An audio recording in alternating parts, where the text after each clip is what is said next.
The government's ICT summer program coming to a close. Roads in the Western District, a major frustration for residents. And a local activist calling for a major change in the country's laws. The Bahamas Tonight Northern Edition starts now. This is the Bahamas Tonight, the Northern Edition. Good evening, all. I'm Megan Shepard. Thank you so much for tuning in.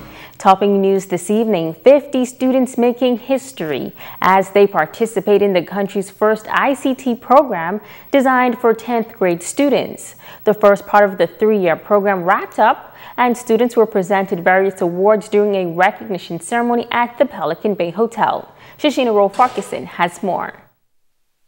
The ICT program, designed to prepare students for careers in the technology field, already yielding good results.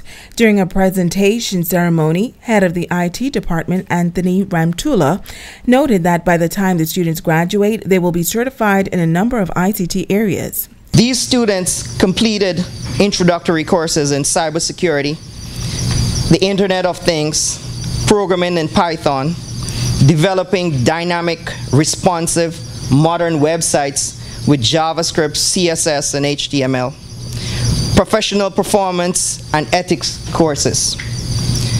They have also completed their first CompTIA IT Fundamental certification. And some of these courses carried college credits. In fact, the students have earned a total of 9 college credits already. President of BTVI, Dr. Robert Robertson, says that a total of 5 international entities, 2 from the United States and 3 from the Caribbean, are already looking to use this ICT program as part of their best practice module. And I think that best practice model is based on the fact that we have a group of wonderful students, and you can tell by the pass rate, which I'm sure will be 100%, right guys? We're keeping an eye on you. But in addition, I have to state as well, I'd like the instructors and Mr. Ramtula and Ms. Cawley to please stand up and acknowledge them for the hard work that they've done in making this a success. Minister of State for Grand Bahama, Kwesi Thompson, was also on hand for the presentations. Making you readily employable and having a head start on your tertiary education. And I want to thank also our industry partners for being here today, because they will also see that there is a pool of persons who are trained and ready to go. Student Kentia Stubbs says the first week she thought the classes would have been a breeze, but by the 3rd week she says she endured many challenges. Stubbs is proud that she has been successful during this past summer term. Just finishing the 9th grade and being selected for this program to take 5 college courses in 5 weeks, some may say, wow, how is that possible? And to sit certification exams, knowing that some adults fail on their first try, can be nerve-wracking, but I must say it was easier than I thought, despite the constant complaints. I have gotten mostly A's in every assignment and never below a B.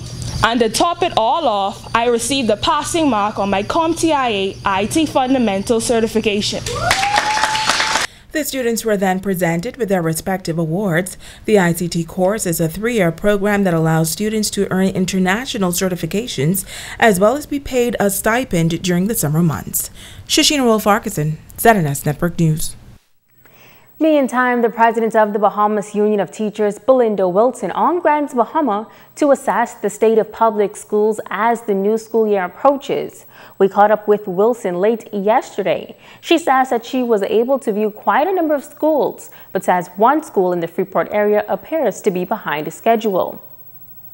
I had an opportunity also today to visit Walter Parker Primary School, where some work is being done on the school premises, so we were able to meet with the contractor and with the principal and her administrative staff and our shop stewards and one of the engineers that's there working on Walter Parker. So we hope that within another 2 weeks, Walter Parker School will be ready for them to occupy fully. On the issue of staffing, Wilson says the union is aware of some movement in various schools, but is hoping that schools will be fully staffed come Monday. I know that the ministry would have hired over 200 teachers for this new school year. I know up to yesterday, some of them were still waiting for letters and geographical posting monies. So hopefully all of this would be sorted out by Friday, so that when the children arrive on Monday, the teachers would be ready to receive them and the schools will be prepared for them. Tonight, a former local government representative in the West is calling for action in that district. His concern, the state of the roads in the 8 Mile Rock community. Former Deputy Chief Counselor for West Grand Bahama, Perry Charlton, expressing frustration over what he calls deplorable road conditions in the community. Charlton says that for the past 18 months, the potholes in the community, specifically on Bayshore Road and John Martin Road, continue to get worse. This is a crossroad for a lot of traffic.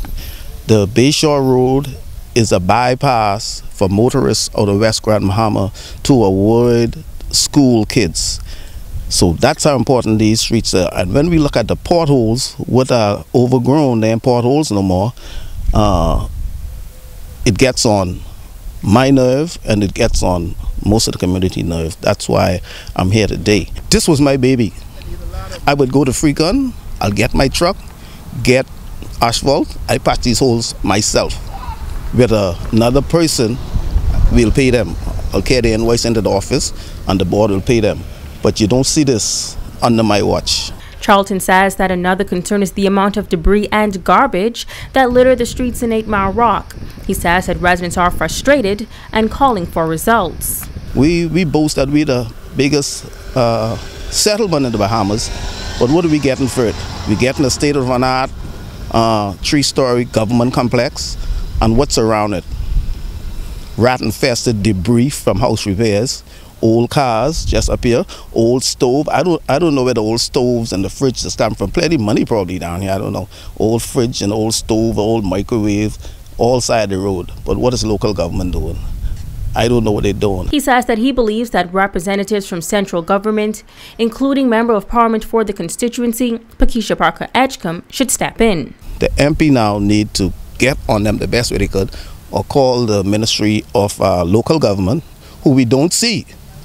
I think the Ministry of Local Government is just a formality to fill some ministry, because they don't come.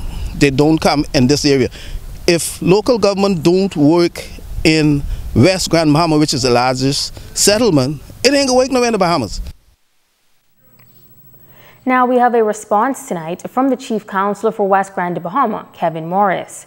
Morris says that the council is aware of the problem with potholes within the district and notes that with the assistance of the Ministry of Works, they were able to patch some portions of Bayshore Road and other areas a few weeks ago. However, they say they ran out of supplies and weren't able to complete the work. He says that he has been assured by the Ministry of Works that they will soon begin some road paving projects in West Grand Bahama District that will include portions of Bayshore Road in Bartlett Hill.